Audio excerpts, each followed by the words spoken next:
Set kita mengetahui bahwa dengan demokrasi tidak sesuai dengan Islam, namun apakah layak kita juga menyodorkan seorang dari kalangan asatidzah untuk mencalonkan menjadi seorang pemimpin? Demokrasi bertentangan dengan Islam. Ya, disepakati karena di sana ada beberapa prinsip-prinsip dasar di dalam demokrasi yang bertentangan dengan syariat Islam.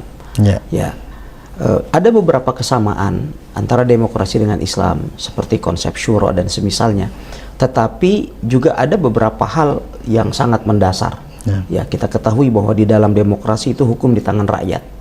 Sementara di dalam Islam, inil hukmu illa lillah, sesungguhnya hukum itu hanyalah milik Allah Subhanahu wa Ta'ala. Di dalam demokrasi misalnya disamakan antara laki-laki dan perempuan, sementara di dalam Islam dibedakan. Di dalam demokrasi sama saja antara orang gila dengan orang berakal, di dalam Islam dibedakan. Di dalam demokrasi dibedakan antara, di dalam demokrasi disamakan antara orang yang berilmu dengan orang yang tidak berilmu. Sementara di dalam Islam dibedakan antara orang yang berilmu dan orang yang tidak berilmu, dan seterusnya.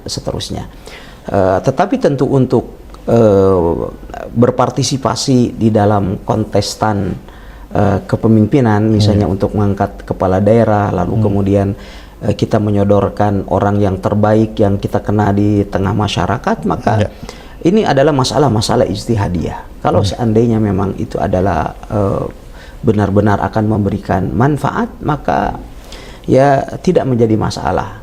Ya, tidak menjadi masalah karena ini adalah masuk ke dalam kategori irtikab akhafud dhararain.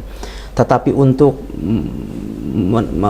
mengangkat misalnya seorang ustadz sebagaimana disebutkan di dalam pertanyaan, maka kita perlu memahami tentang positioning ustadz.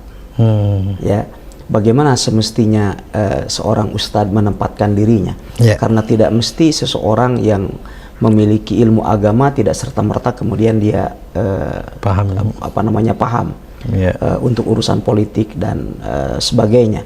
Ya, Allah Subhanahu wa Ta'ala menciptakan untuk dakwah di jalan Allah Subhanahu wa Ta'ala sekelompok manusia yang memiliki kekhususan di bidang itu, spesialis di bidang itu.